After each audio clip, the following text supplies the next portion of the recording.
जालौन के राजकीय medical college ओरई में बीएससी नर्सिंग के एक छात्र को कथित तौर पर परीक्षा से वंचित किए जाने पर उसकी तबीयत बिगड़ गई। इस घटना से आक्रोशित छात्रों ने प्रदर्शन किया और बायोमेट्रिक विभाग की एचओडी डॉक्टर आफरीन नासिर पर पैसों की मांग करने का आरोप लगाया। डीएम राजेश कुमार पांडे ने मामले की जांच के लिए 2 सदस्यीय समिति गठित की है, जबकि पुलिस ने हस्तक्षेप कर छात्रों को शांत कराया। यह पहली बार नहीं जब कॉलेज पर दुर्व्यवहार और पैसों की मांग के आरोप लगे हैं। इन लगातार हो रही घटनाओं ने मेडिकल कॉलेज के अंदरूनी माहौल और प्रशासनिक व्यवस्था पर गहरी चिंता बढ़ा दी है। क्या कॉलेज प्रशासन इन गंभीर आरोपों पर सख्त कार्यवाही कर छात्रों का विश्वास बहाल कर पाएगा, यह देखना बाकी है। आरके त्रिपाठी है, हम कॉलेज ऑफ नर्सिंग की छात्रा हैं, फर्स्ट ईयर की। यहाँ पे ऐसा किया गया है कि पहले डेली वाइज अटेंडेंस का था कि डेली वाइज अटेंडेंस के अकॉर्डिंग आपको एग्जाम दिया जाएगा कि नहीं दिया जाएगा। उसमें सारे बच्चों का हो रहा था, सब लोग 80% उसमें था, बस 4 बच्चों का नहीं था। तो राय बाबू जी ने क्या किया कि सब्जेक्ट वाइज मांगने लगे कि और बच्चे बढ़े, हमें पैसा मिले, इस वजह से। और उसके बाद जब बच्चे गए वहाँ पे राय बाबू जी से मिलने गए, उन्होंने कहा कि 20,000 चाहिए हमें हायर अथॉरिटी को रुपए देना है और ऊपर आगे बढ़ानी है पैसे। 20,000 रुपये मांगे। हम कह रहे हैं कि हम पैसे नहीं देंगे, हम कंपनसेशन कर लेंगे, हम कंपनसेट करके अपना एग्ज़ाम लिखेंगे और जितने भी हमारी आवर्स बचे हैं उन्हें पूरा करेंगे। हम बस यही मांग कर रहे हैं। क्या क्या समस्याएं हैं जो आप लोगों को आती हैं यहाँ सामना करना पड़ रहा है? जैसे कि मुझे मेडिकल इशूज़ हैं, तो मैं कहती हूँ कि मुझे हॉस्टल मेस छोड़ना है, तो राय बाबू जी कहते हैं तुम लोग का नर्सिंग वालों का बहुत हो रहा है, तुम लोग हॉस्टल छोड़ दो। हम हॉस्टल क्यों छोड़ दें? हमें मेस छोड़ना है। उसका एप्लीकेशन आया था कि आप मेस छोड़ सकते हैं, जहाँ से आपको खाना है वहाँ से खा सकते हैं। लगभग कितने स्टूडेंट अभी ऐसे हैं जिनको एग्जाम से वंचित किया गया? 12 स्टूडेंट्स हैं, जिसमें से एक अभी हॉस्पिटल में इनसे एडमिट है। क्या डिमांड की जा रही थी? उनसे डिमांड की जा रही है कि आप 20,000 रुपये दीजिए, हम हायर अथॉरिटी को पैसे ऊपर भेजेंगे। किसी छात्र की हालत भी खराब हुई है? यस, जो एक उसने सीएम पोर्टल में एक एप्लीकेशन डाला है, उसने कंप्लेन नहीं डाली है, उसने अपना अपॉलॉजी लेटर डाला है कि हमें ऐसा ऐसा किया जा रहा है, हमारे प्लीज़ हमें सपोर्ट करिए।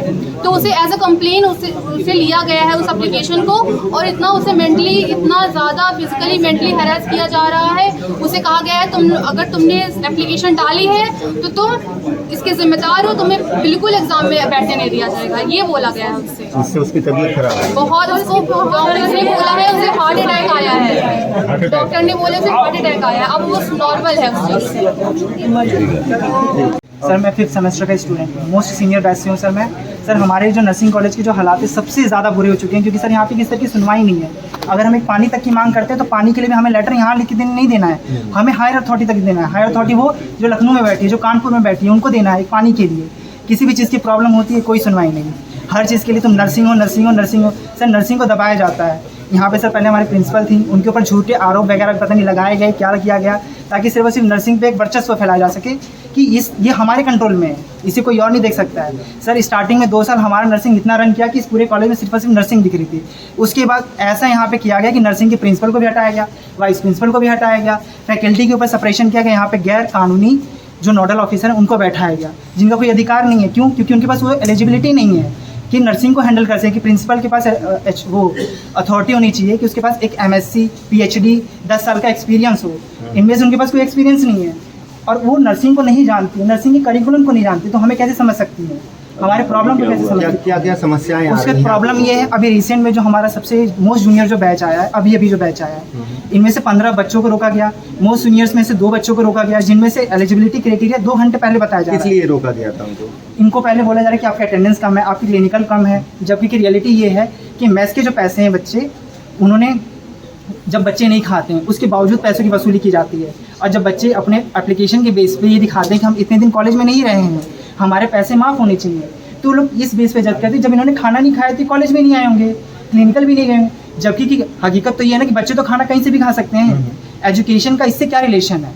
तो उस बेस पे इन्होंने जज किया, मार्क्स डिडक्ट किए, मार्क्स कम कौन है जो पैसा मांगते हैं आप लोगों से? ये पैसे मांगने लगा है बाबू सीधे और जितने हायर अथॉरिटी हैं कि हमें ऊपर तक देने होते हैं, ऊपर तक बैठे हुए लोग की डिमांड करते हैं। सर स्टार्टिंग में हम लोगों से 5th सेमेस्टर के बैच से हम लोगों की स्कॉलरशिप के लिए 1000 रुपये लिए गए, और ऐसे भी सर जब भी छुट्टी होता है तो एक महीना एक दिन का 2 दिन का जो है एक्स्ट्रा पैसे जो है ले लिया जाता है, 100 रुपये 200 रुपये। अभी नए बैच के जो स्टूडेंट हैं उनसे डिमांड की जाए, उनसे लगभग कितनी सर इनका तो बच्चे बता सकते हैं, जो मोस्ट जूनियर बैच कितने बच्चे हैं लगभग? सर लगभग 60 का बैच है। 60 में से 15 बच्चों को इसलिए रोका है क्योंकि उन्होंने अपने 10 दिन के, कभी 5 दिन के, 15 दिन के जो पैसे हैं डिडक्ट करवाए, उसी बेस पे इनके अटेंडेंस को डिडक्ट कर दिया गया। क्या सुविधाएं अंदर ऐसी हैं जो सर सुविधाओं के नाम पे हमें पानी के लिए 7 महीने पानी नहीं रहा है, उसके लिए हमें यहाँ पे जो मतलब जो खरीदने वाला है वहाँ पे 30 रुपये पर, वो 30 रुपये का हमें 20 लीटर मिलता है सर। हालात हम लोग के इतने अच्छे नहीं कि हम पानी खरीद के पी इसकी सकते। कभी शिकायत कहीं की थी आप? सर शिकायत के कॉलेज का ये रूल है, सिर्फ हम लोग नहीं, इसके लिए सर हमने कम से कम 20-25 बार एप्लीकेशन लिखा है। और क्या समस्याएं आती हैं? सर पानी की, खाना की, हॉस्टल की मैक्सिमम धमकी दी जाती है। तुम बॉयज़ तुम लोग